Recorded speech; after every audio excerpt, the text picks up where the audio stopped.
భద్రాద్రి కొత్తగూడెం జిల్లా social welfare DD గారు అయినటువంటి శ్వేత గారు 17 నెలలుగా పోస్ట్ మెట్రిక్ హాస్టల్లో పనిచేస్తున్న వర్కర్స్కి జీతాలు ఇవ్వకపోగా కలెక్టర్కి కంప్లైంట్ చేశాం. మొన్న గ్రీవెన్స్లో కలిసి మా పరిస్థితి ఇలా ఉందని చెప్పి వర్కర్స్ తోటి వినతి పత్రం ఇస్తే జీతాలు ఇచ్చే విధంగా చూడమని కలెక్టర్ గారు చెప్పారు.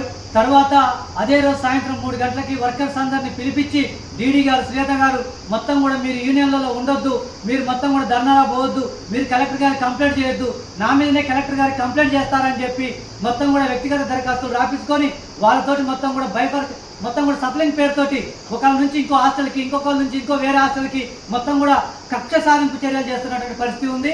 మీరు ఎలా పనిచేస్తారో చూస్తామని చెప్పు నిబంధనలకు విరుద్ధంగా ఆమె మొత్తం కూడా భద్రాచలంలో ఉన్నవారిని కొత్తగూడెంలో ఉన్నవారిని పాల్వంచలో ఉన్న వారిని మనుగురికి మొత్తం కూడా నిబంధనలకు విరుద్ధంగా ట్రాన్స్ఫర్ చేస్తూ ఉంది.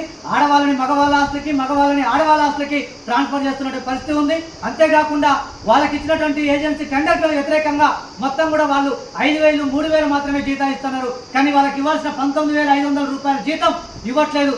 అలాగే 17 నెలల జీతం పెండింగ్ లో ఉంది. మొత్తం కక్ష సాధింపు చర్యలో భాగంగా ఎవరి డ్యూటీ వాళ్ళతో చేపియకుండా అదర్వైజ్ పనులు చేస్తూ ఉంది. సివిల్ పనులు, ఇటుకలు మోపేయడం, అలాగే అదర్వైజ్ పనులు కూడా చేపిస్తున్నటువంటి పరిస్థితి ఉంది. కాబట్టి వీటన్నిటి కూడా అధికారుల దృష్టికి తీసుకొస్తా ఉన్నాం.